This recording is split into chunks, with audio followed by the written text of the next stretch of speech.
Good morning, everybody. Wow. So good to see you all here. As much as I want to believe and tell myself in the morning, they all showed up to see me. More because of the reasons that took me down our vision to adventure in just a few moments. It is really great to have so many of you with us today.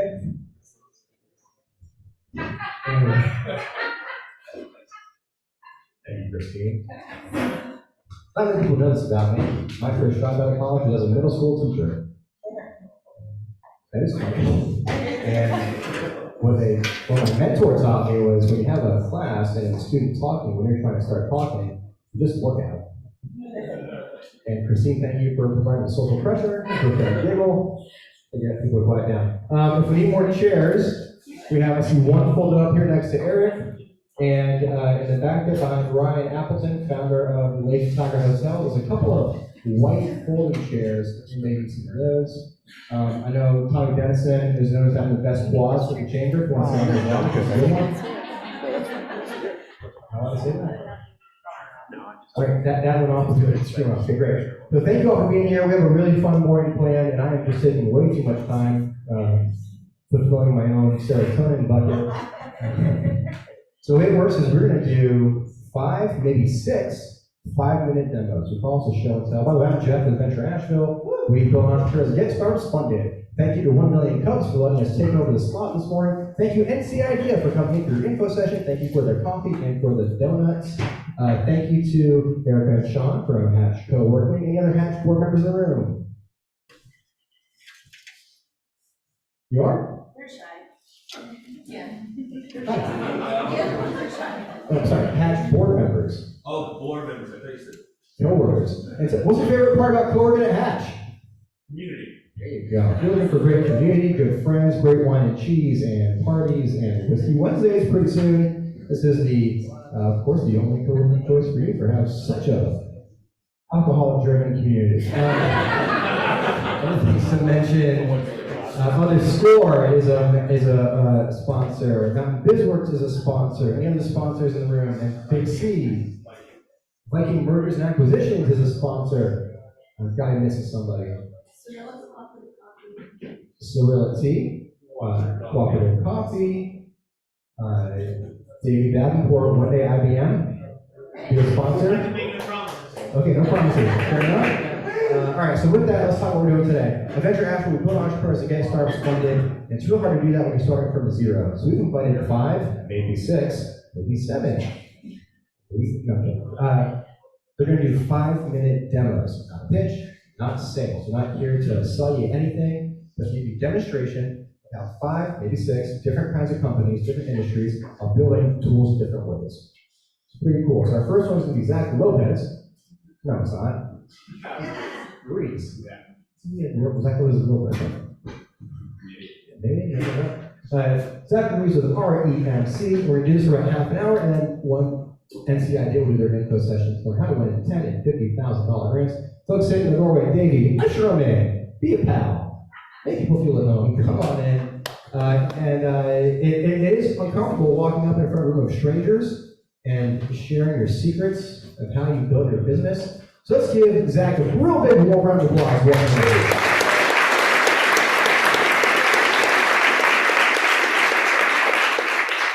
If you take 30 seconds, you can do this QR code, and it'll help the presentation. Really drive home the point of all the parts that go on this inside. I'll take it off here in 1 second.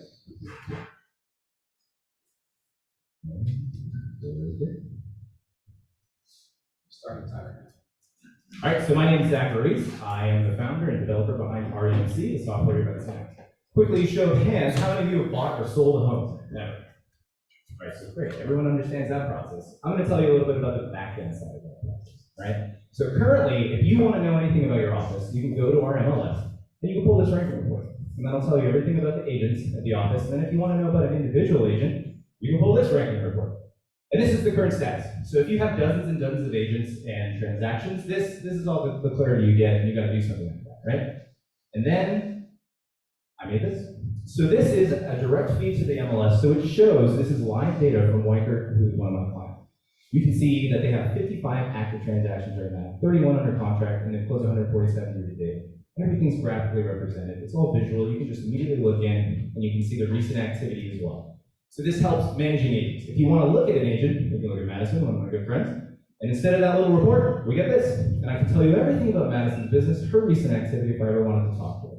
Right? So a transaction kind of goes through 4 phases, right? So you've got active, which is new listed. Here are all their active listings, some stats about them, their money, and each one individually if you want to look into it, right?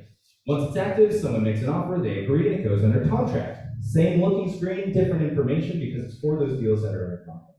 Finally, it will close, and then you can get a report on that. And this is just data, right? But we're going for information, right? So here's our calendar that is auto-populated based on all the data from the MLS for those deals.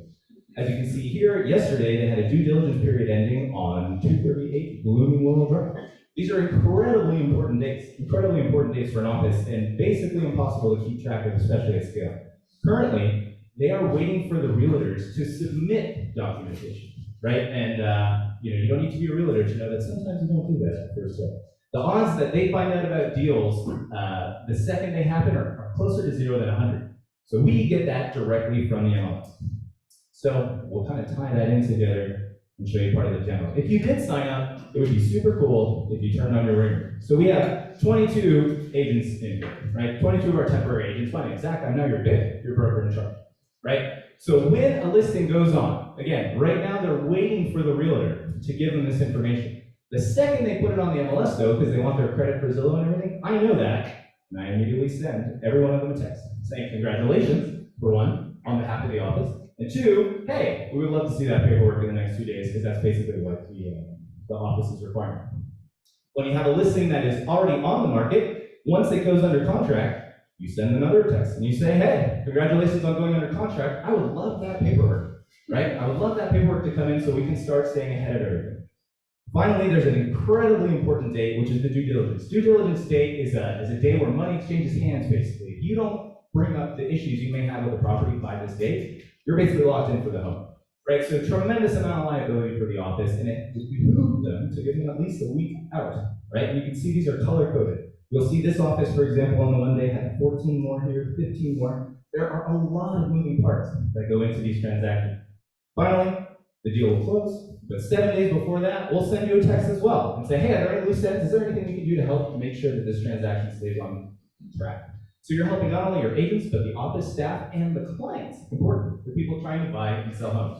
Finally, we like to call this service quasi-automated. So I automate all the things that don't necessarily need a human touch, but finally, you'll see here when it closed, every morning the broker in charge gets an email, and it tells them what happened the night before. This is last night's email, right? So Ed was a buyer's agent and sold something. Madison, who we looked up, was an agent, and she sold something as well. And if I want to reach out to that agent personally, all I have to do is click there, and it says, congrats on closing that.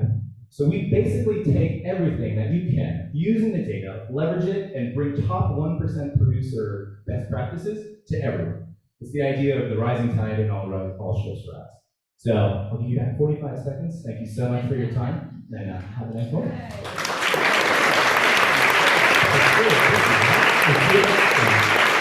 I love the demo and all the digging and the buzzing. That was not people being rude. That was being considerate. Thank you, Zach. Our next presenter is Russell Guilfoyle. Russell made a schlep in from another part of the state to be part of the show and tell. And what's so cool about Zach is Zach had a code so much of that app you saw today. Russell is doing the opposite. Russell is using no code to build his automated app. What program? You're going to find I out. get into that. No, Bill, I was about to tell you it was Wix. I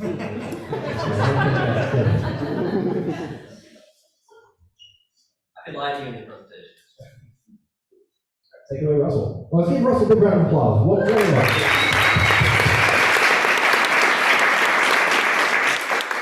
All right, good morning. So my name is Russell Guilfoyle. I'm the non-technical founder for Bundle. So it's an online marketplace for professional services that saves businesses time, money, and keeps them anonymous in the RFP process.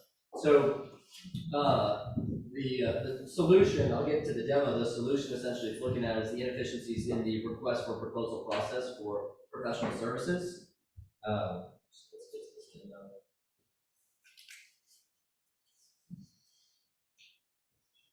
So you go to the website and you go to the services list. That should be, there we go.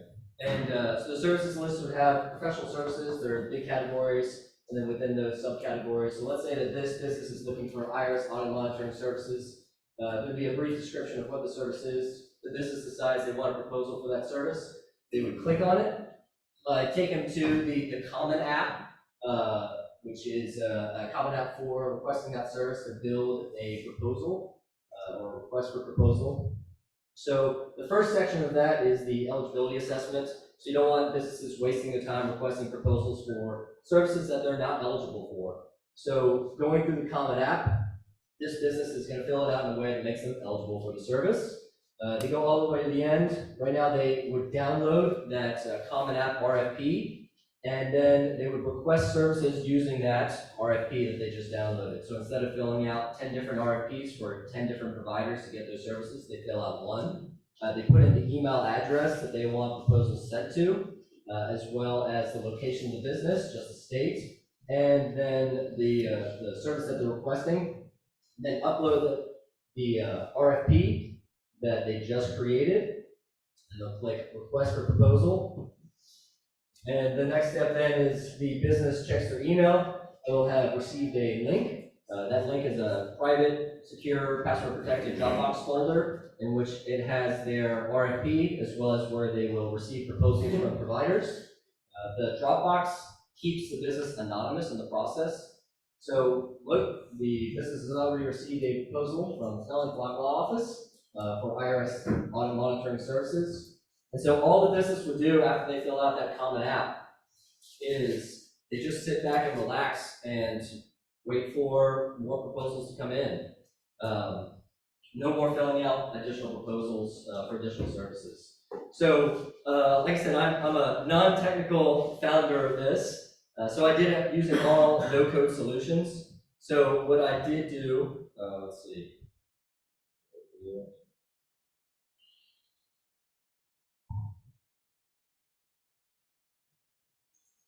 So I'll go through one of the workflows, actually the workflow that you just saw, but what I'm using on the back end is I use WordPress for the website, I use Airtable for the database, use Google Workspace for email, using Dropbox and OneDrive. Dropbox for that RFP proposal exchange, OneDrive for bundles, filing storage.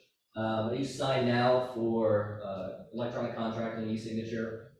And then I use Zapier to bring it all together. And they use formidable forms and Cognito forms for the forms on the site. So I did this in 6 months with a full-time job and no tech background. And it's a fully, I mean, it works. You can do a full sales cycle for IRS tax audit monitoring.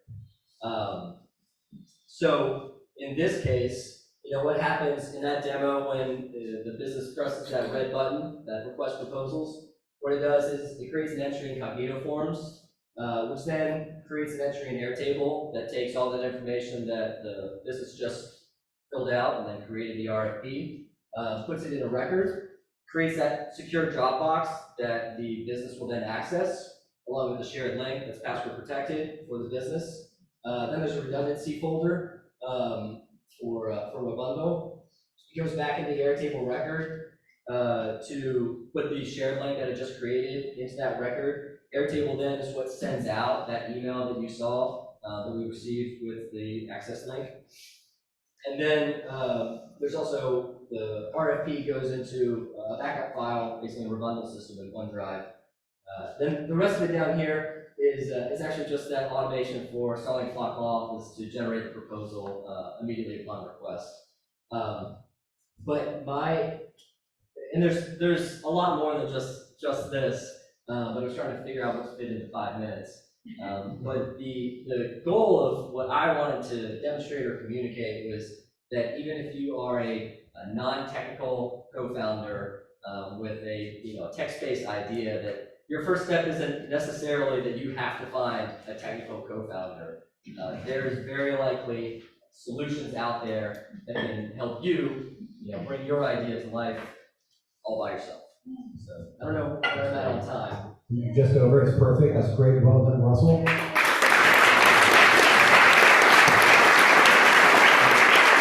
The first time Sean Captain is recording this, and we're going to post it to the Venture Asheville social media pages if you want to watch after, because Russell dropped like tons of nuggets here of tools to use, and I bet every single one of them has a free trial for a period of time or a certain amount of space. So if you wanted to start tinkering, so you could build an automated product, it costs nothing to get started. So we'll put that video online. Thank you, Russell. That was awesome. All right, up next is Eric. Eric, we found Eric through Digital Nomads. So if you don't know, Digital Nomads is over 740, maybe 750 members here in Asheville. It started 13 months ago. That's like insane, right?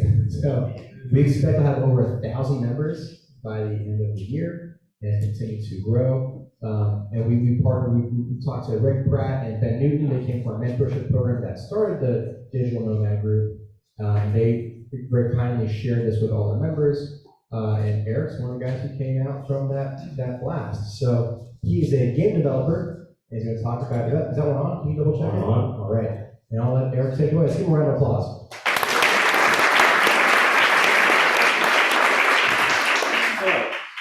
Past 6 months, I built this. It's what appears to be a video game, kind of is a video game, but on an ulterior level, it's more of a simulator. It's an education platform. I use Unity game engine, which is a free software tool set. And after a couple of minutes, you'll actually see me using the tool set to create a world in front of you. The inspiration from this was my story. The past 10 years, I bought a little patch of woods and built a little house and a little chicken coop and all kinds of things. And it was a very character-building, adventurous experience, and I wanted to convey that in an immersive way. And I think that's a new platform for teaching, because I've always been a horrible student. I've loved learning, but put me in a classroom and I started counting sheep. So this is more engaging. This fits my style, and I thought maybe someone else would see that as well. Erie's it's running the land, harvesting firewood, and I was going to go hunt something. But the last year, the game industry was 154 billion. And that's a big number, and it actually makes me kind of sad because I was addicted to video games for about 6 months of my life, maybe 10 years ago. And it creates this kind of split. What was your background before being a game developer? Oh, I've been a web developer since 2006, programming Ruby, coder. And even though I made achieved great levels in that, it was always, I had this ulterior life that was that creative itch, and I couldn't move the creative itch into the Ruby development, so I jumped out and created this. So here I am. This is a terrain, which is a plane that you can create a 3D shape out of, and then I'm adding mountains. This is like 3 kilometers, I think. 3 kilometers.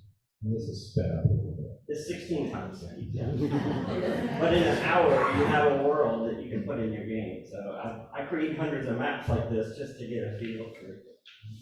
I don't know, it kind of gives you a God complex, But I was telling Jeffrey that the power of any kind of digital form is magic. You're creating with the palm of your hand. You're creating something out of thin air that doesn't really exist, and you can distribute it worldwide. So I think that's pretty cool.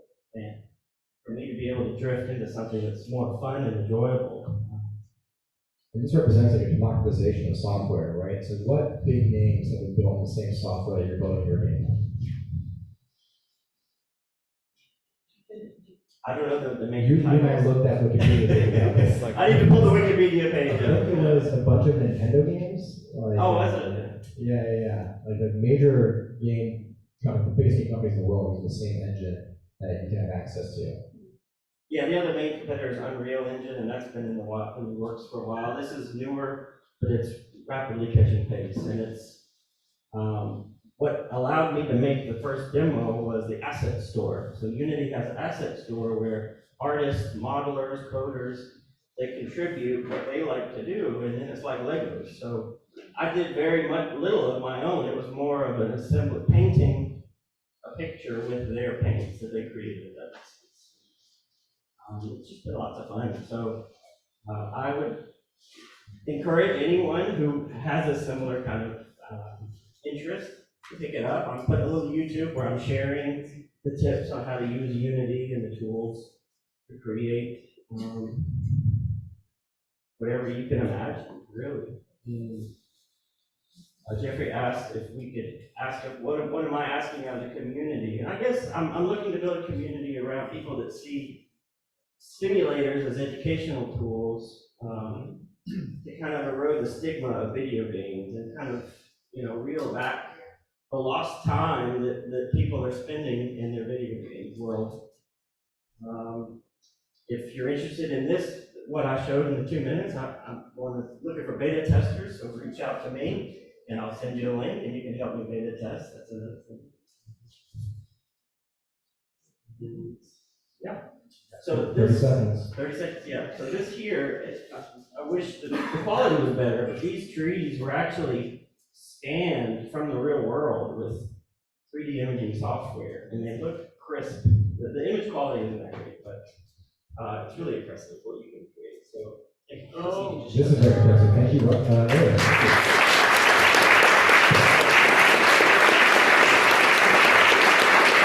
We've got one more tech focused, and then one, maybe two product focused. So let's bring up LJ. That's what we call her. You might call her Lori Jorgensen. Stay close to the table. Watch that black tape on the ground. That's how you stay on camera. Thank you again, Sean Hampton. The Runner Box and the Writer Box are one of the world's leading subscription boxes for elite and recreational athletes. That's how it started, but wait till you see where their story goes from here. Let's see what we've got for you now.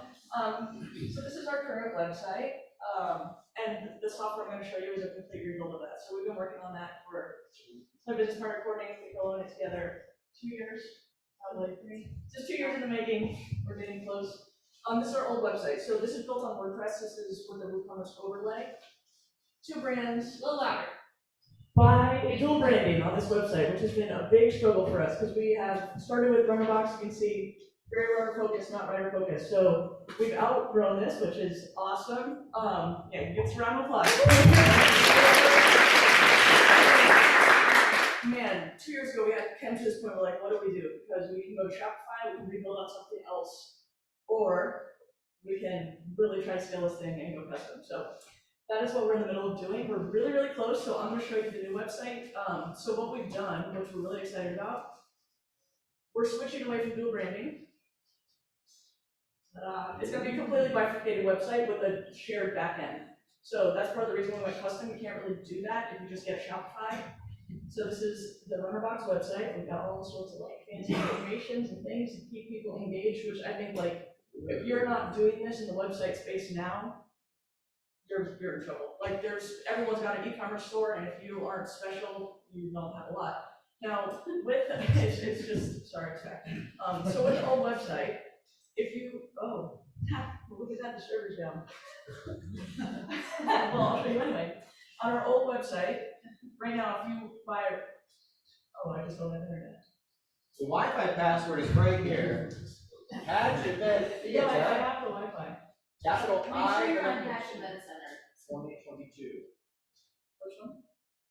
Go to Hatch. This doesn't count. I'm just pausing.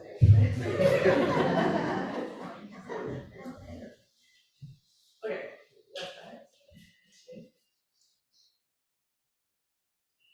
Cross our fingers, as our developers tell me all the time, just give it a hard reset. I'm like, it's not working, just give it a hard reset. Can I do a fun fact why I do that?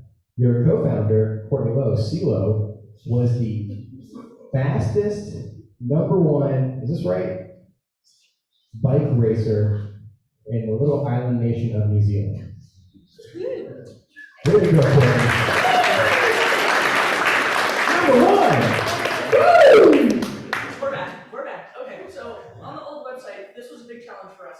There was a lot of friction. So right now, like we could in text on WordPress write all over that it's $28 box. But then we had to like shoehorn this prepaid business. So everyone wants prepaid, they want different plans. So then, okay, you bought a year, but like shipping is $18. And then people instantly abandon, they're freaked out because it's $3 per box, but you're getting a year's worth of boxes. So one of the cool things that we're able to do on the new website is itemize everything in our cart. Also have a very fancy box that we roll over. We're very excited about. Yes, thank you. Lots of animations, lots of different things. If there's any quirks, we are in Elements, so don't. We know all those things. But again, just like a lot of gifts, different things that you can do. And then we put it in the cart. If I do 3, it has all this itemization times 3. It's X amount of dollars per box times 6, and then it can break it all down. So it's really, for the user, it's a much better interface, and we get a lot less abandonment from the cart. Then this is probably what we're most excited about. We have a lot of people that come, they're like, we want to buy for our whole cross-country team. Do I have to make 10 different transactions? And we're like, yes, you do. You have to go through the cart 10 times. And if you go through any Shopify thing, that is always the case. If you want to ship to more than one place, it's a different transaction. So since we're building this custom, you say, oh, I want to ship these boxes to different addresses. And you can put as many things in your cart as you want and send them to a million different places. Which, I know that sounds like not that much, but it's something that is actually a big process. And for anyone that's like a big geek and loves backend stuff, how we did that, this is our backend. We have an orders table and then we have a shipment table. So everything's based off shipments rather than orders. It's like a whole different functionality. We built out the whole thing and like blew my brain into one pieces. But like, how do we do it though? But it's really, really cool, and I think it's again like less friction points the better. So that's all one order, and Yes. then multiple shipments. Correct. And then like here, like for subscription business, I just want the first box to come soon because it's Christmas and I need it there now, and the rest of them I don't care. You can expedite only the first box, so it's a lot of really small customizations that are awesome. I can delay the shipment of, and because it's multiple shipments, I want this one to ship on December 22nd and this one to ship on the 23rd. It doesn't matter, you can do as many things to as many boxes as you want.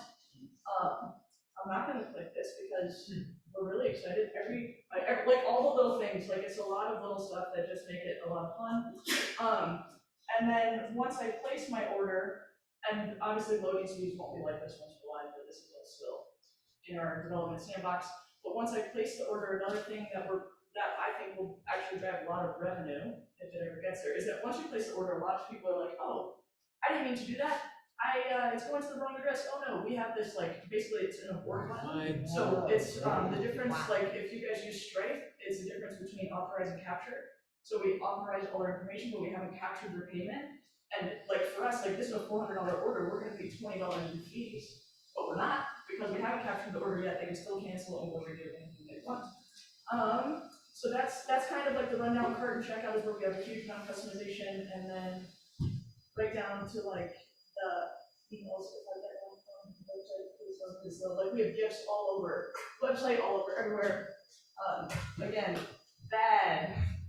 Good. I would say, like, I know Courtney would agree, like, this is honestly one of the hardest undertakings we've ever done, and it's taken 3 times as long as we thought, which I think is pretty common in software. But I would say at the end, like, we were incredibly excited to launch it by Christmas, and I think it's worth it. Not opposed to like Shopify or anything like that, but I think if you are going to do an e-commerce website, once you figure out like your best practices and what you need, it's actually been a really fun project to do something customized like this. There's definitely nothing like this in the subscription space. So, I talked to Jeff about it, like eventually we could license the software. So if you're in a space like that you're like, man, I just don't build what I want or need, I say build it, and they will come.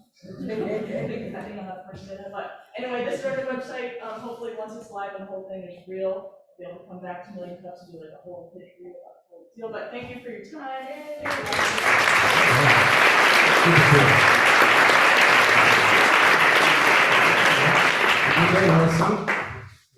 White chairs in the back, full now. And that was awesome. Courtney. Thank you for that. Well, Elwood, thank you for that. Yeah, so we saw 4 different kinds of tech companies using out-the-box software, no-code tools, individual coder. And in that instance, LJ and Courtney, that was all custom built through contractors and teams. So you saw 4 different kinds of tech companies using 4 different approaches to build a software product. If we could kill the projector for a moment, Andy, so that Stanford could present. One of the largest industries in our region is the outdoor gear and products industry. Stanford Snyderman came out of the Waypoint Accelerator, funded by the ARC Grant, coordinated by Mountain BizWorks. Christine and Ash, you guys are part of Waypoint. We're part of Waypoint. It's a great time. Let's bring up Stanford with the truck roll.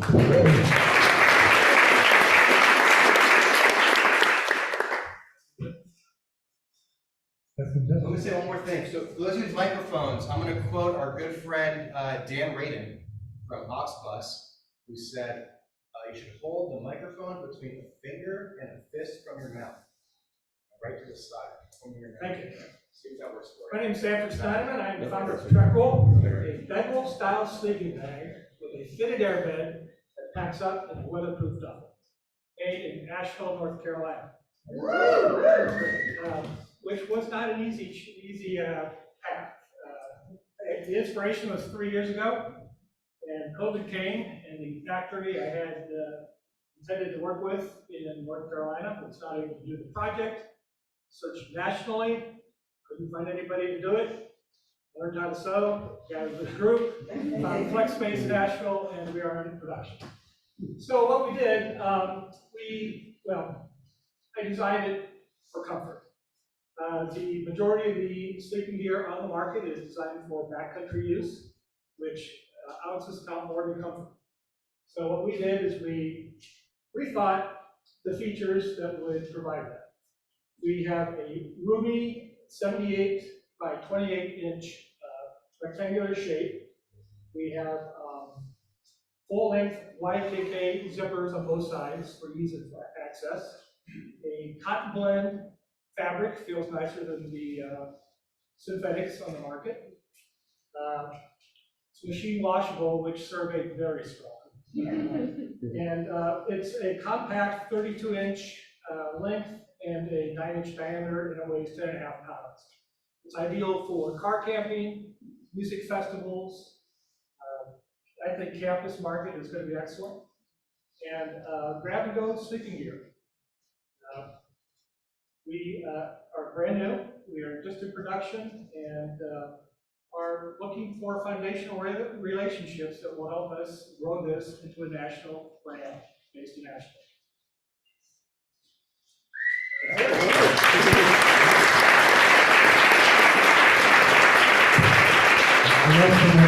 I love that the whole industry is saying go lighter, go smaller, and you're saying no, go for comfort. Casual camping. Casual camping and comfort, yeah, it's great. So we have a bonus. Oh my gosh, is it overtime? Did someone win the Mega Millions last night? No, nobody won. So now it's $1.02 billion if you want to play later in the week or next week. So I'll be buying a shitload of tickets. Can we all split those with me? When we get on a little group going, you in? All right. We have a bonus. If it's Asheville, we can't not do a food and beverage company. So we've got M. Ashley Haywood's going to come up and show a real quick product demo as well. Russell's assisting with the laptop. Andy, if you can turn the projector on back one more time, and we'll move it on to the next idea is going to go. And then this will be our final bonus special show and tell. Let me tell you, I had the bourbon white tea last night. Definitely got hints of bourbon. Yes. Was in there. And Ashley Haywood was a presenter at 1 Million Cups not too long ago. Yes, he was. This will be a different kind of presentation. This is again the show and tell. So we demonstrate. I can get started. Yeah, great, cool. I'll walk away. Thank you. So today was actually the perfect morning and exactly why I created my tea. I had a virtual Toastmasters meeting this morning that I really wanted to go to because I missed the last 3. I was on vacation and I was jet lagged from vacation. So I got to go and I only had about 4 minutes between the time that ended and getting here this morning. But I really wanted to take a cup of tea with me. And grocery store tea bags are meh at the best. I'm usually disappointed. I love high-end loose leaf tea, don't love messing with an infuser, and didn't have time. So took one of these exact tea bags, took 2 minutes to boil water, put it in my cup. This is what you're getting for a product demo. It's very simple. Hot water, tea bag, run out the door. This is bourbon smoked white, what Jeff was just mentioning. It's a white tea blended with raw sugar that's been smoked with authentic Kentucky bourbon barrel wood. I have a decanter outside. Maybe some of you saw it, maybe some of you tried it. It's there. Please don't leave me with any. Make sure you try some. But I can leave it in the tea cup. Not all of my blends are this way, but I can leave it in the tea cup. The tea bag is still in there, and it's not going to oversteep or ruin the tea. I have been obsessed with this idea of outsmarting my future self. And I didn't quite realize that's what I was doing until I heard James Clear use the term. And really, that's all what planning ahead really is, right? We're doing things to help ourselves. I'm making my kids' lunches the night before. I am sending a meeting agenda ahead of time. I'm putting things by the door so I don't forget to grab it on the way out. These things do a tremendous thing, and I give myself the hardest high five when I do myself a solid, and the rest of the day goes perfectly smooth because I did this one little thing. So I created this lightly sweetened tea bag so that I could perpetually have a really great cup of tea, even if I barely had any time. So I created this at a time that I needed it the most. I had 2 kids under 2 years old, and I was just drawn down into the vortex of momming and diaper changing and feeding and cleaning up, and I found myself only wanting to have a hot cup of tea, and those fleeting self-care moments in tea time were being sabotaged by the infusers and the tea leaves and that little bit of honey at the bottom of the honey bear that just takes forever. You're waiting for it to come down, and I don't have to worry about that anymore because I literally put a tea bag in hot water and I went out the door. But don't just take it from me. Let's hear from one of my best customers. Her name's Angelica. God love her. She is a middle school teacher, and she loves carrying and brew with her on her teacher cart because she doesn't have time to go to the teacher's lounge all the time to mess with the whole deal or any other type of tea. Here's Angelica. Do we have sound? Not put the microphone on speaker. See what happens. If not, I would just tell her what she says.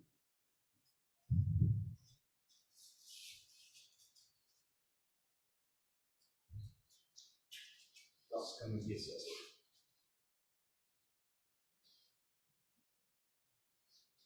That's crank it up. Long now.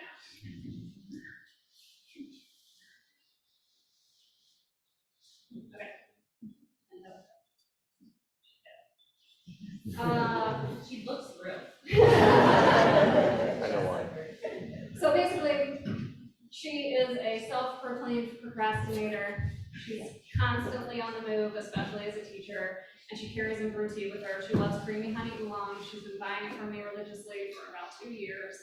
It is a really simple oolong tea that has granulated honey already inside, and again, it makes for a really simple, super high-end cup of tea. So I spent the last 6 years building this brand that I fully and wholeheartedly believe in. I source all of my ingredients as close to the farm as I possibly can. All of my packaging is compostable now that I meet the minimums finally for manufacturing, which I'm super proud of, and I'm unwilling to make those little exceptions just to bring down cost. And in a time like this, that gets really challenging because inflation and costs are rising. I haven't increased my price over the course of 6 years. I set the price high, knowing that things were going to change, and I would rather lower the price for my customer once I am at a volume that I can do that and I can share that cost savings with them. I built a brand that I believe in on social and through my website, and now I'm pushing into retail. So I'm spending a lot of time focusing on getting into retail. My goal is to be in 500 stores within 12 months, and I'm trying to raise some seed money to help me get to some of those buyer shows. I want to go to 4 or 5 buyer shows in Atlanta, New York City, Las Vegas, so that I can meet those buyers in person. They're coming to me but also I can spend hours and hours on the phone and writing emails to these buyers and not get a response from being at those buyer shows. I have face-to-face interaction with them. I can taste the tea and put it in their hands and be more successful that way. So that is what this one is. Great.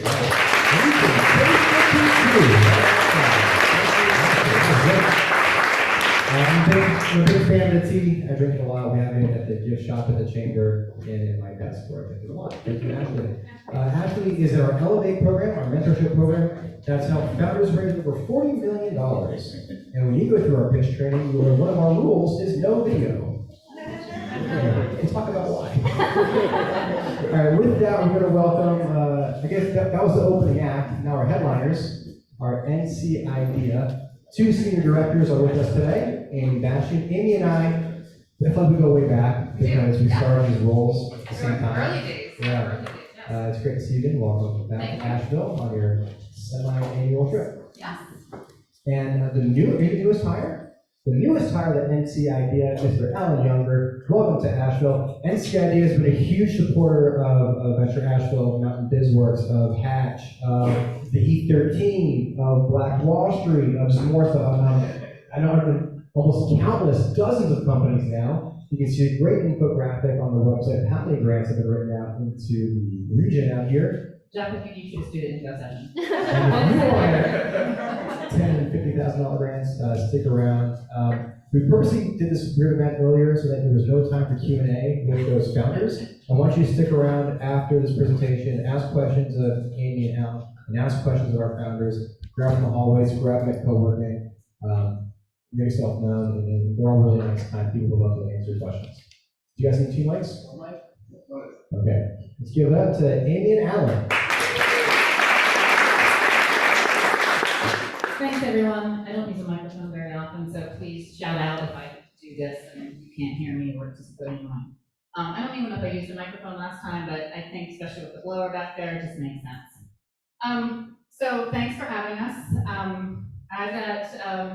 I wish we could do this in 6 minutes. I think that would be really great. I was wondering if we could. It's a little bit longer, though I'll say this presentation, because we're part of this whole event, is a little bit shorter than our webinar that we do and maybe the info sessions in other places. But if you, the deck that'll be on our website within another day or two, all these slides, it'll have some additional slides. So I do recommend going to our website in the next few days, and that'll be online. And Alan, please, I know we've got your official slides, but if you see faces zoning out, please jump in. So just so you have a sense of what I'm going to cover today, as we have an introduction to NC Idea, because how many people here know about NC Idea? Okay, so, and yeah, I think quite some of it is that. Yeah, somewhat. So we'll do a brief intro, then we'll talk about micro and seed, what are they, and then we have some application tips, and then Q&A. And I'd say that if you have a question throughout, jump in. We'll keep track of time-ish. So we'd much rather answer your questions as they come up so you're not confused during the presentation. And then if we're going to get to something later, we'll just say, oh, we'll cover it later. So NC Idea, we're a small independent private foundation located in Durham, North Carolina. We are currently 7 people, but we're hiring, so we will get up to the large size of 10. And we have competitive grants and programs for entrepreneurs, and we also leverage a strategic network of partners that we also have funding for. We are not going to talk about our grants today for organizations, our Engage and Ecosystem grants, but please check out our website. So if you foster a gathering of individuals around entrepreneurship in any way, if it's pitch competition, if it's just a meetup around, startups for a certain interest area or topic, we have applications all the time for Engage grants up to $5,000 that can be used for a variety of events. We will buy pizza and beer, we will pay for speakers, we will pay for event spaces, so please check that out as well. Oh, and I should say too, NC Idea has been around since, just to give the context, since 2000 and, I guess technically formed in 2004, but first grants, which were the seed grants, in 2006. We're not a government institution or in any way. You can think of that we have from a private endowment.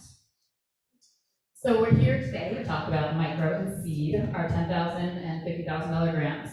They're grants, they're non-dilutive, don't take any equity, and they support North Carolina founders leading early stage companies and growth-oriented companies. So ideally, addressing large, rapidly growing market opportunities with some type of sustainable competitive advantage.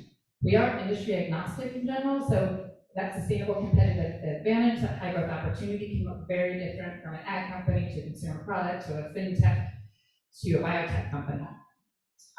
And ideally with some unique value proposition.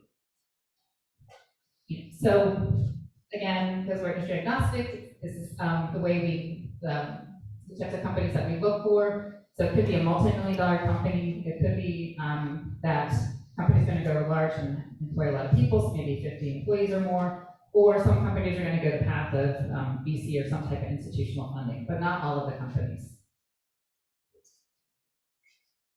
So I won't read this whole list, but I would recommend checking out our website if you want to see a list of out-of-scope companies. Again, we're looking for companies with a high growth potential, and we're looking for founders who would like to grow a company as large as it can be. For some companies, some individuals, that can mean that at a certain point, someone who likes starting a company but doesn't like running a growing company, and maybe that person like says, I really think this company can grow as large as it can be, even if I'm not CEO. Or I never really want to be CEO, but it's just me. And so hopefully eventually along the way, I'll step back and be the technical founder, I'll be the operational founder. So it's really about growing a company, not just like a product. We're saying, I just want to grow the company to 3 employees and keep it there. It's really ideally a company has the ability to grow, and the founder wants to grow as large as possible. But again, right now, these companies are early stage.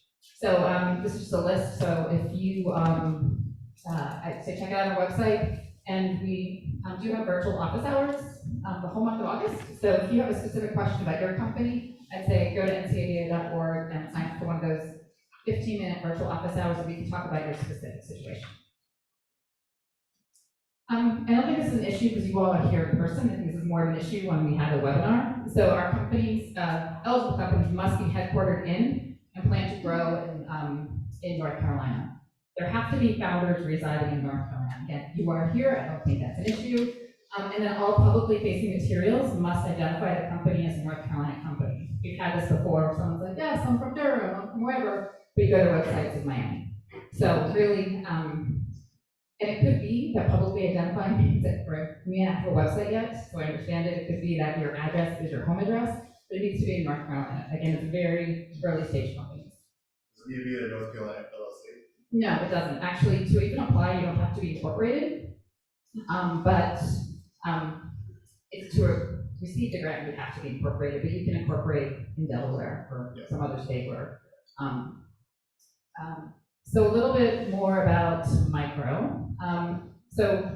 And we have a handy chart. It's on our website. It's also in here that'll kind of compare eligibility for micro versus seed. But in general, micro companies are still looking to validate something about their company. It could be their business model. It could be really figuring out who the target market is that they're going to sell to, and they can actually scale it. It could also be, can I produce this? I made a handmade prototype, but can I actually produce this in a cost-effective way? Again, we're industry agnostic, so it could be, I think for 2 Asheville area companies, we've given grants, and what they use for all the funds for. One is microgrant, almost use all the funds for a van, for basically being able to speed up their delivery and distribution of their products.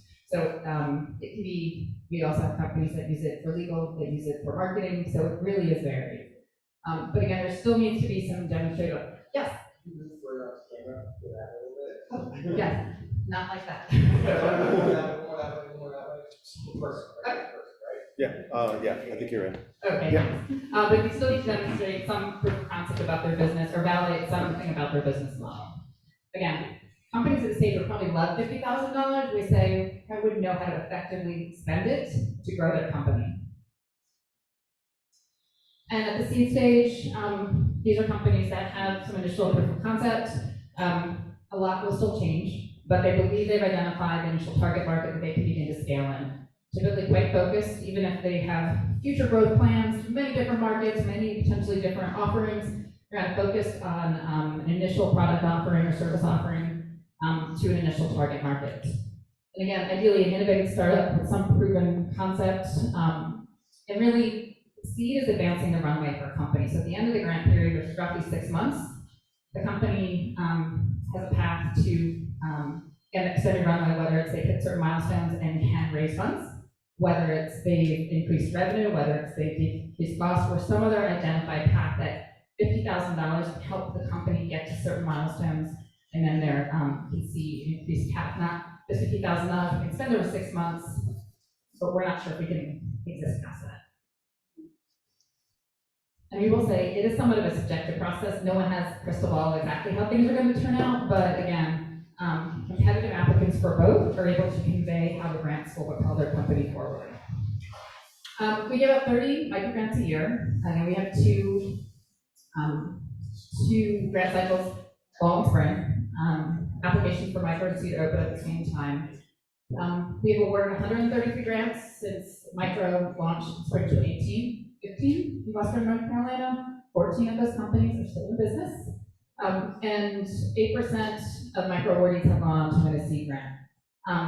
Now more of those have gone on to be seed competitive, which means they've made it at least to the semi-finalist stage. Our $50,000 grants, we budget for about 12 a year, typically 6 in each cycle, and we've given out 187 since 2006, 9 in Western North Carolina, 7 of those companies are still in business.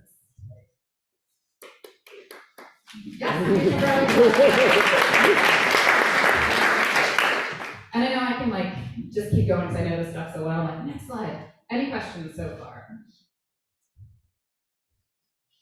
Yeah. Oh, question. Are they actually separate applications, or do you find with separate funding sources? Good question. They are separate applications. They're similar, but they are different. So,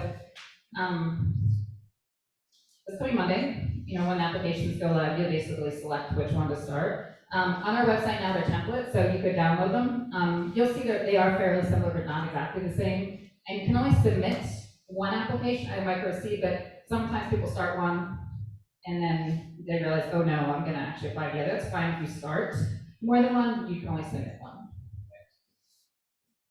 So we'll go through all of this, but this is a table that we heard regularly is helpful. So one of the things to help you figure out if you're micro seeds, if you're like, okay, I feel like I'm eligible, I feel like this might be a good fit, really extend the stage of the company. Again, micro companies tend to still demonstrate some proof of concept. Seed companies need to have traction. It does not mean revenue. It could be a partnership, it could be you have users, it could be you've got a pilot project, it could be letters of intent. That traction needs to be with your initial target market that you believe you can scale with. Not, I sold some to my consulting clients, had some revenue, now I'm going to do this totally different thing. So just so you keep in mind. Seed, you do have to have a full-time founder if you were awarded the grant. You have it during the grant cycle, that's fine, but there has to be a full-time founder to actually receive the funds. And ideally, micro, there's a path to that. Like if you hit certain milestones in your company, I will go full-time at some point.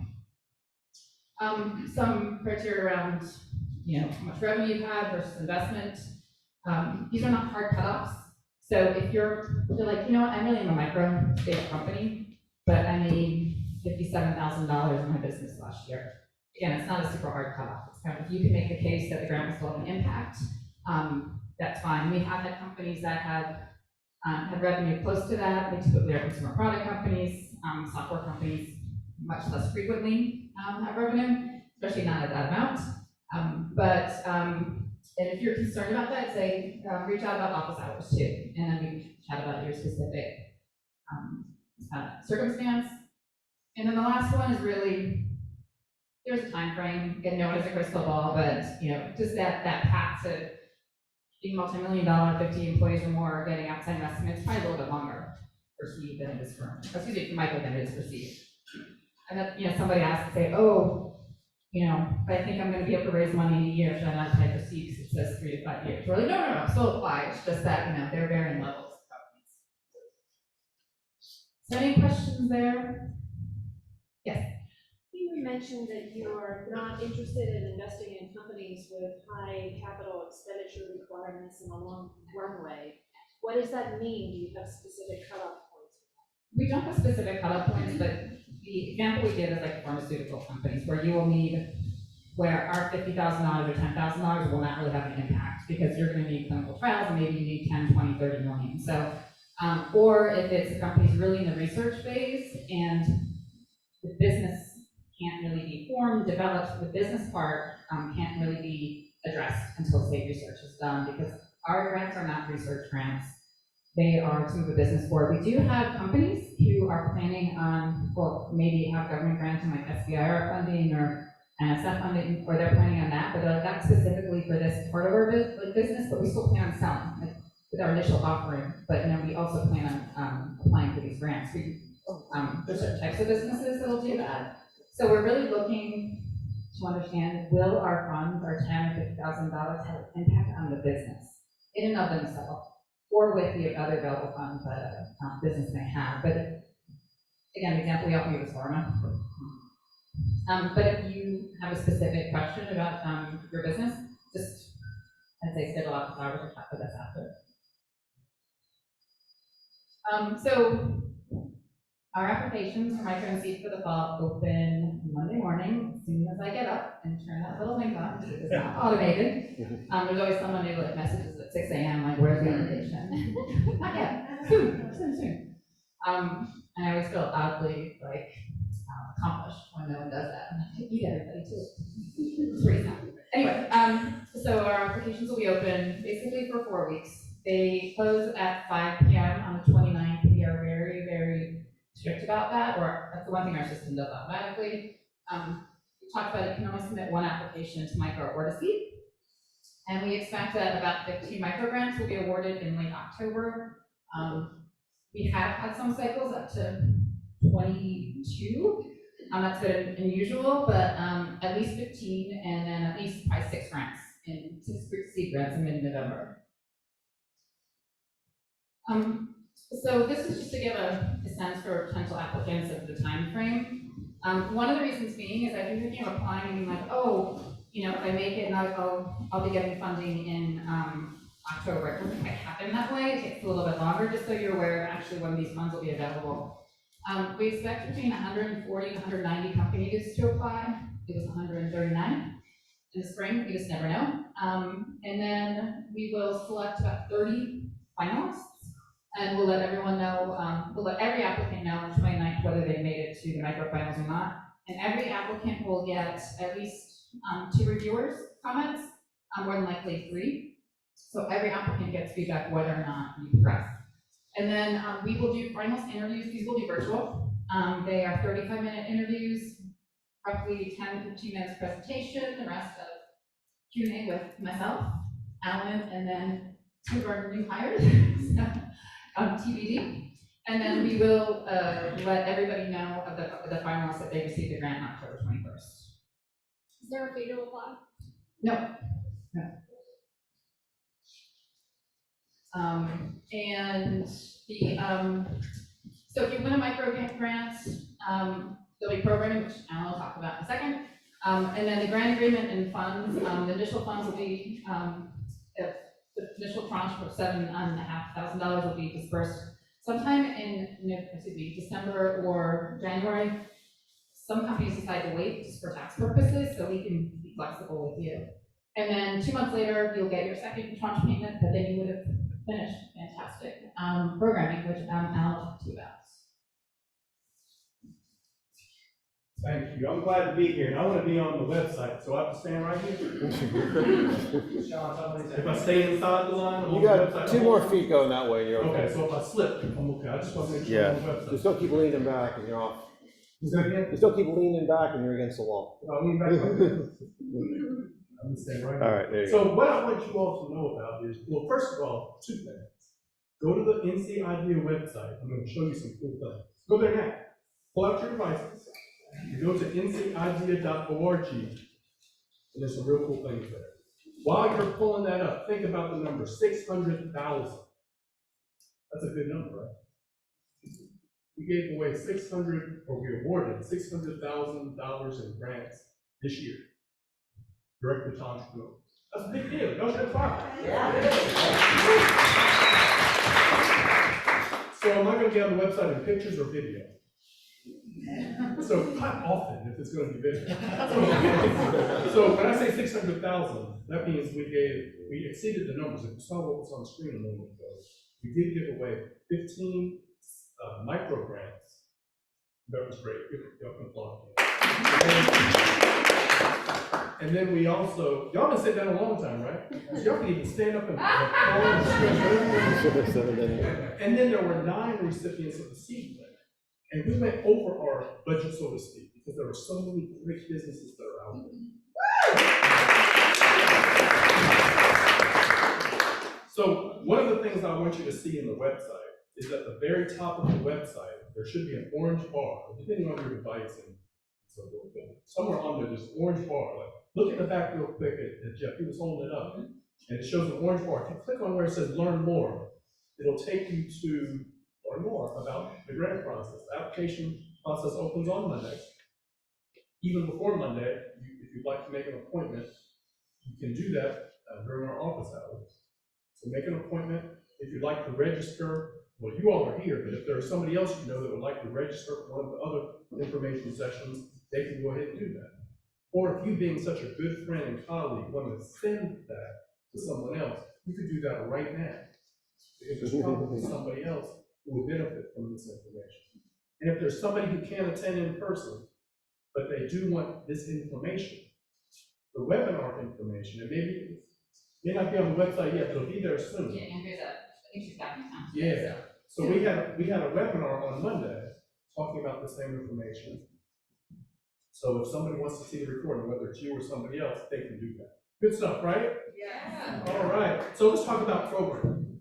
What we want to do, and what I think is really great about NCID is not only do we have this money, the $600,000 that we gave away in the spring, right? Not only do we have this grant money to make available directly to entrepreneurs, but we provide programming because we provide technical assistance because some of the people aren't sure what to do next, right? The first thing that we want folks to do is really understand who their customers are, their potential customers are.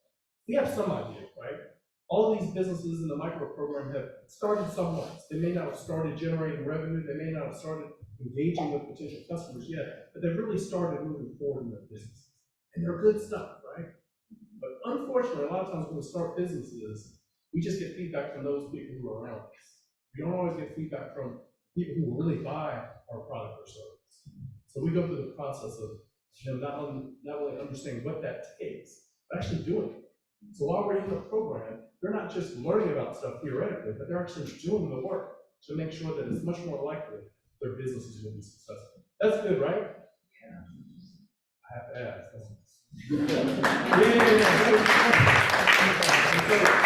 So for this 8-week program, in the first half of it, the first 4 weeks focuses on customer discovery. It's a big deal, right? Those of you who have started businesses know how much of a big deal it is, right? So getting it right the first time is so important. So during the programming, a lot of people get feedback that says, I need to change this about my business. I need to change that. And that's okay. That's okay to make those changes. And then during the second half of the program, we focus on whatever the persons who are in the program say they want to focus on. This last spring, we focused on marketing. We focused on social media. We focused some on pitching and fundraising. And if those are what the next cohort wants to focus on, that's what we'll focus on. But if they say, we need to focus on these other things because it's more likely that their business is going to be successful, if we bring in subject matter experts on different things, we can focus on those things. So we have a wonderful 8 weeks of programming, and it's customized based on what others need. That's great, isn't it?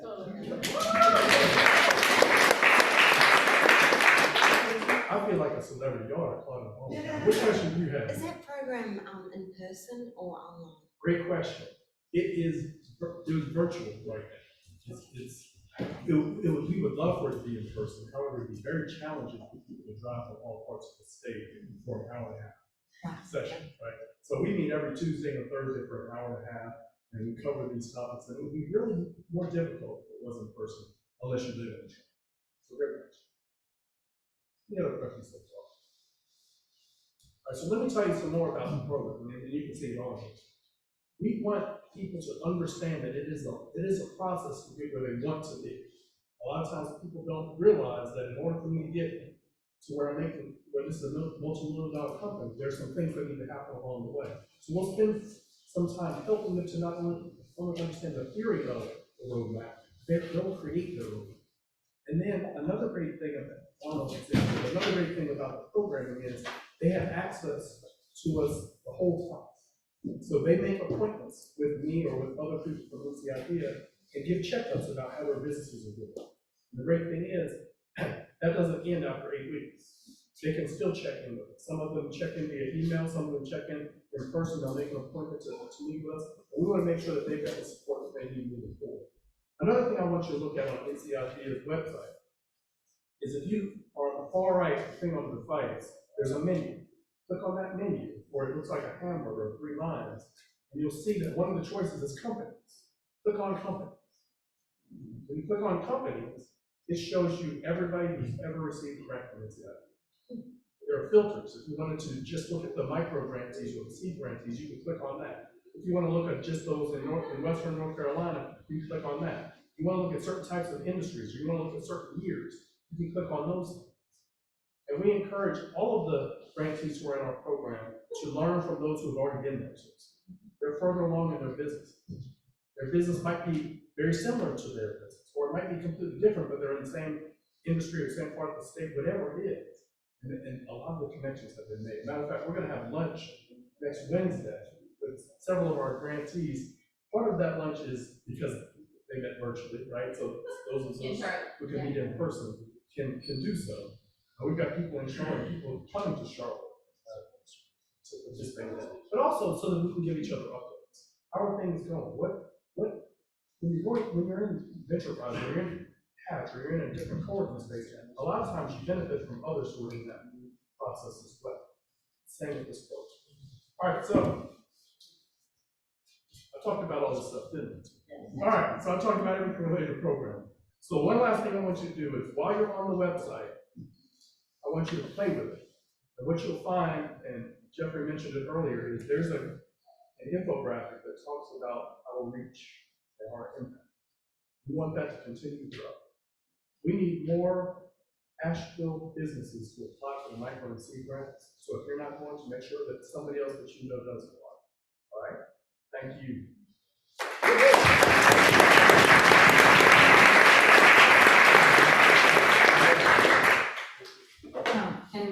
When Alan was mentioning the $600,000 that we've given away for micro and seed so far this year,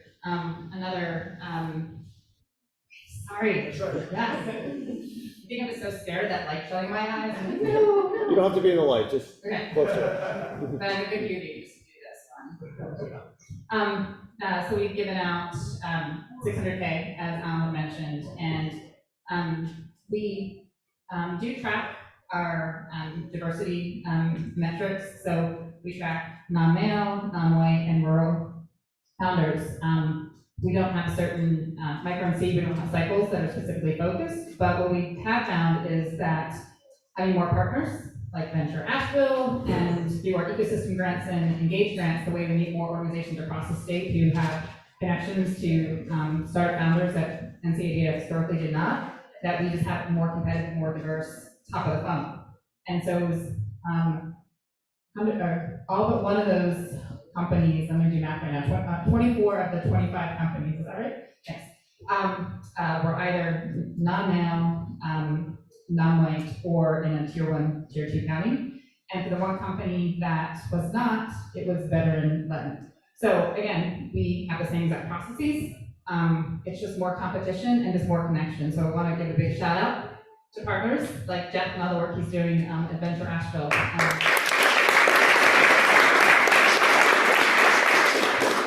All right, so a couple other things. So just real quick, there's more steps here for seed because we actually have another stage. So we expect 130, 180 companies to apply, but then we will select semifinalists. So let's select about 24, and that's going to be at the end of September. Those Semifinalists will then go on to fill out an updated application. And really the big difference is there are a couple more questions. We ask you more specifics about use of funds, so on and so forth. But also we lift the character count restrictions, which you have in the initial. And then you also will work with a graduate fellow who will check your references and have conversations with you and bring that information back to us. We will select between 10 to 12, sometimes 13 finalists. And then those finalists will, in person, this is in person again, in Durham, present on November 4th. We also offer pitch prep sessions, which are 90 minutes, and those will be virtual. And even though the final presentations are only 25 minutes, you get 90 minutes with our pitch coaches to help you prepare. And just keeping in mind, again, when funds are dispersed, so if you're filling out an application saying, oh, when I get the 50K in December, I'm going to spend it on this, you actually don't get 50K all at once with seed. There's 4 different payments. We will work on a schedule with you so we can adapt that to your business. But typically, it's roughly over 6 months or so. And then again, companies can decide they want their first payment in this calendar year for tax purposes or in January. We don't have set programming like we do for the micro companies. Often we found that seed stage companies have done a lot of that customer discovery. They may be part of Elevate or other programs, so we don't want to add more to their plate. But if individuals do not have a community like that, we've got a loose network of advisors and subject matter experts that we connect the founders to when they need it. And we also have a monthly speaker series on different topics just for NCIDA companies. So we often get asked about tips of like, okay, we're in person, like tell us that secret thing that's gonna really help my application stand out. And there is no secret. There really isn't. It's just some basic things. And if your company and the way that you present your company through the application are really what's gonna help you move forward. So if you haven't already, I moved too far. I recommend reviewing the application template. So even though the application doesn't open until Monday, the micro and seed template and Word doc is already online. Just read it through and know that this application is going to take some time to do well. You can rush through it, you can rush through anything, but that really does tend to show. Be clear and concise. The initial applications for micro and seed have character count restrictions. If you see 2,000 characters, you do not have to write 2,000 characters. If you can answer that in like 800 and get it across, reviewers thank you in advance. So those are just max. And really, problem you're trying to solve and your solutions should be clear in the first read. And we say is the biggest tip, and that's why there's a really fancy asterisk there, are leave time to have others to give you feedback. What I'll say is if you're thinking of applying, reach out to 2 people today. Say, I plan to get you my draft. You use the word template. Say mid-August, if you take a few days with it, can I get it back on say like August 20th with your comments? Get on someone's schedule now. It's lovely weather in the summer. It's actually very hot. But people may take vacations. So if you reach out to somebody August 28th, 11 p.m. say, oh, can you read my application? They may not have time. And then you also won't have time to take their feedback. And the reason we say this is you're very close to your business. To be objective and think, how am I presenting my business and answering these questions that puts my business in the best light? Because you can have, if the company that's the right stage, you can have all the eligibility criteria. You can have a great team, even if you're a solo founder. But if you don't convey that in the application, that's all we have initially, or if it's confusing or kind of rambles, or it's just, we're just not really sure sometimes what companies do. So that can really kind of shoot yourself in the foot. So having someone who will give you objective feedback, I'd say is the #1 recommendation that I have. Yeah, so you see that every question matters in the application, but one of the things that we sure want to come across is that we want to understand your team. And solo founders, sometimes team is really scary. Oh, I shouldn't apply. They're saying team all the time. Team can mean, if you're part of a co-working space. It can mean if you're part of a networking group. It can mean if you're part of some accelerator. It's basically who or what communities are supporting you on your journey at this stage. It could be paid advisors, and maybe it is that you've got co-founders, and that's great. But we think of basically who do you have to support you on your journey at this point. We just want to understand what you've been doing to move your business forward. You may have signs of market traction for both micro or seed, but definitely you should be taking steps to move your business forward in some way. And then impact of the grant, we really want to understand why now. Like, why is it that the 10K or 50K is like, this is a really good time for your business, and what will it help your company achieve to move the company forward? So just real quick, the review team, people like me and Alan, people like Jeff. Jeff has been reviewing for us for quite a while. We do actually have, I should have counted, we have a number of reviewers in the area. Some who Jeff has connected us with through some Elevate mentors, our reviewers. I'm actually having 8 a.m. tomorrow. And then volunteer reviewers from across the state. So they matter of. We haven't decided. What we say is that these are individuals who have been vetted by us, who understand that giving feedback as part of the review process, and that they constructive feedback, helpful feedback to every applicant. They may not have the subject matter expertise of your business, but they've given feedback to startups before. They may have run a startup before. So they should be able to give you some type of constructive criticism, constructive advice. And so this is what I said, and also it's not uncommon, especially if you advance to the seed semifinals where you get between 10 to 12 reviews. And this can be conflicting feedback. Not every reviewer agrees. This is a subjective process, 100%. So, that can be frustrating to some applicants. We say look for themes, or maybe one founder will focus more on the actual application, what was good about it. Someone may say, hey, actually I have a lot of contacts for you. So even if you don't advance, you may get an email, you may get suggestions of funding, you may get knowledge of maybe an accelerator or some incubator that you weren't aware of. And we do tell reviewers that you don't have to give your contact info, but if you want, go ahead. So that's really it. Alan's already covered all of this. He took you to our website, told you to click on that orange bar. That has all the resources, and then the link will be live on that site.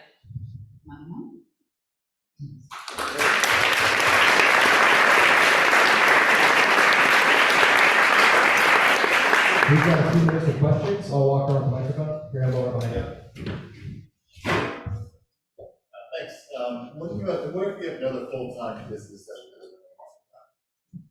So if that business is something you're planning to continue full-time on and not being full-time at some point on the startup, that's not going to reflect well. We're looking for founders who are, the startup or the idea that they're applying for is what they believe can be big.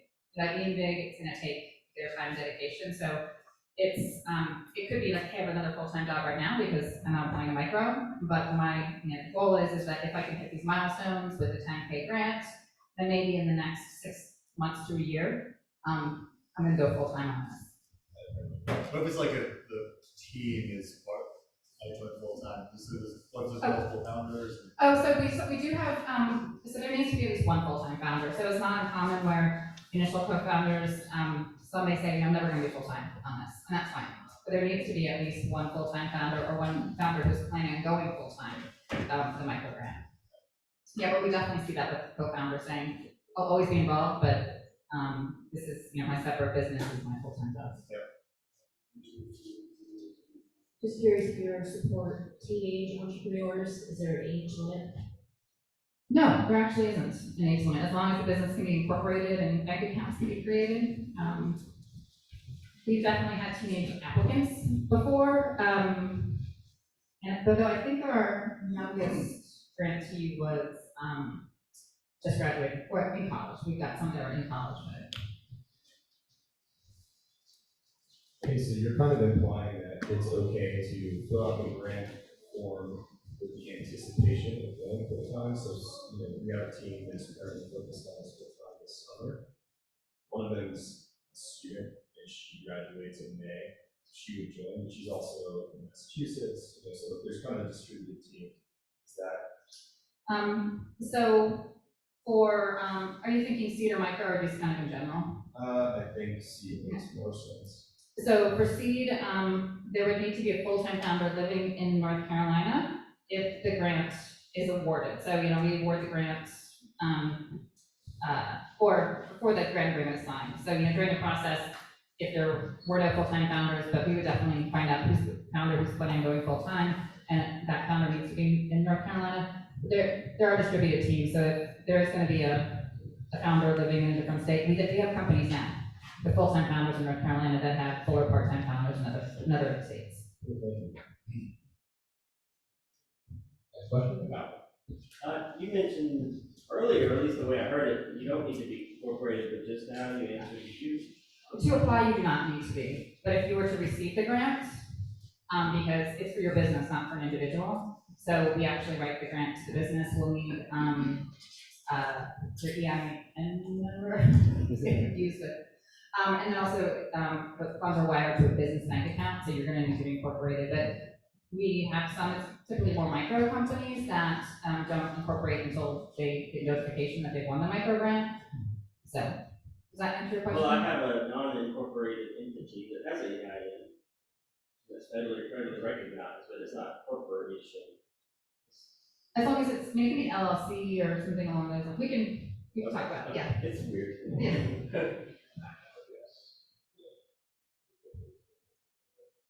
Another one. Let's go here. Surprise. Excuse my confusion, but I just wanted to be clear. Say I have the application already. Are you saying that I could put it in for review before I actually submit the application? Oh, not by staff. We're just saying to find someone else in the community. Okay, thank you. Sorry, thank you for, and then also Alan was talking about our list of companies on our website. So yes, you can have other people, it doesn't have to be an NCAD company review your application, but we do tell all of our grant recipients that at some point someone may contact you through LinkedIn or through email or track you down at your business and say, hi, I'm thinking of applying, you want a grant? Give me your feedback, give me your tips or suggestions. So I'm not saying stalk our past grant recipients, but there are a number of them in the area. So, if you, but if you can do the research to find a company, again, it could be Western North Carolina, or it could just maybe it's a similar type of business in a different part of the state. It is not uncommon for these founders to get contacted around this time, about a month or so. So that's what we suggest. And then we've got one actually. Hey there, first of all, I did stick out for a minute at the beginning, please just say, if you already said this, but I'm curious what your support and accountability infrastructure looks like after the grant. I assume there's some mentorship or. So for micro, you hear about someone who heard Alan talking about the micro programming. For micro, there's 7 to 8 weeks of programming, which this will run from late November to. After Thanksgiving through. Yeah, and with the break for the holidays. Early February. And we have availability of staff to meet with the micro grantees. For seed, we have regular check-in meetings, but there is reporting back in terms of how to use the funds against how you said you were going to use the funds, how did you achieve the milestones, and I should say one thing, you're not locked in to using the funds in the way that you put in your application. How your company may need to use the funds next February is very different than what you're envisioning as you're filling out the application now. So it is not uncommon at all for companies to, between the initial application and then the interview stage, or proceed between the initial application, semifinals and finals, for the use of funds to change. And even after you receive the grant, we have a whole process to submit a change the fund request, because we never want a business to spend the funds in a time frame or for use that's not beneficial to the business. So, and then we do ask companies for at least 5 years, require, I should say, it's in the grant agreement for companies for 5 years after to fill an annual survey, which is how we track funds raised, revenue, and number of employees. Oh, and it's a little cheesy. It is cheesy. We say that you can once you're out of your grant period for micro seed, and we say, once an NCAD company, always an NCAD company. So it's not uncommon that someone will reach out who got a grant a number of years ago and say, I'm writing out a fundraise, can we just come by and practice our pitch? It really depends on the companies, because some companies already have those networks or built them, and we don't need to fill that gap for them, but we're always open. And then also, we have two, sorry Naya, I made your camera out, but we've got two of our summer interns. There's Naya and Kirsty. Naya, Kirsty, and then two graduate fellows this summer have worked on projects for companies. And you guys have done more projects than past interns and fellows. So from financial modeling to market research, so we make that available to any past grant recipient. We just traditionally found that those who got the grant more recently are the ones who are more in touch with us. But you're always an insulated company. Hey there, hey Amy, yeah, Carol here, good to see everybody. More, kind of a question I just noticed when I looked at Western North Carolina. Oh, you can ask Ed how to win a micro grant. That's right. So yes, I'm sorry, he's offering right now, that's what, he's saying he'll review a micro grant. Yeah. We are such a big fan of NCID, it's amazing, we went through fall 2021. And so, stalk us on LinkedIn, reach out to us, we're happy to help in any way. So, but I did notice that we're not showing up in Western North Carolina just yet on the micro grant. Oh, okay, I will let Andrea know. So, but yes, amazing program. What's the name? Edison Arts? Okay, I will find out what's going on, thank you. And we do a monthly speaker series just for our companies, and Edison Marks actually gave a talk back in June. Yeah. What do you guys do? We use behavioral science to help small businesses become more secure. So folks that are starting out, reach out to us too. We're happy to help out and make sure that things are lined up and properly secure from the cyber perspective. And we encourage you to follow us, NCID, on LinkedIn and Facebook. A couple weeks ago, on Friday, every Friday, we feature one of our founders. We feature Edison Marks. Was that 2 weeks ago? Yeah, it was very recent. Yeah. Second row, come in. Speak loudly. I can do that. But Sean makes me pick the microphone. I'm curious, I know you said that 8% of the micro grants apply and get the seed grant. I'm curious how long between you recommend? It really depends on the company. So we say, ideally, micro grantees who are able to validate what they're looking to validate. Not every company is going to. And we've had companies actually during the grant cycle say, actually, you know what? Thank you for the funds. I now realize this is not the idea that I want to spend the next 10 years of my life on, but go apply to something else in the future. So we say 1 to 4 cycles within 2 years.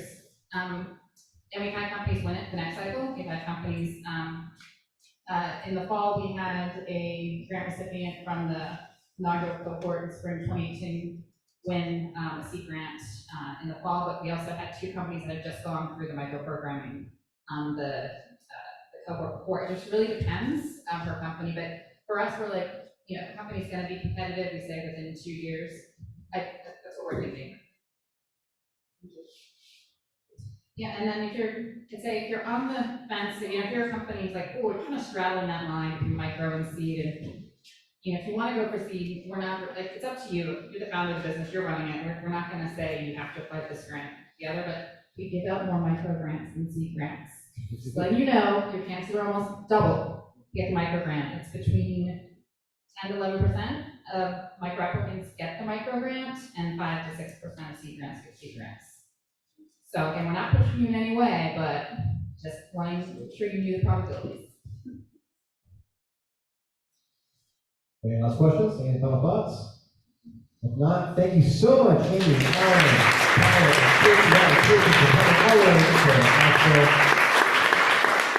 and thank you, 1 Million Cups, again, and all of you for attending the show and tell. Thank you to our show and tell presenters.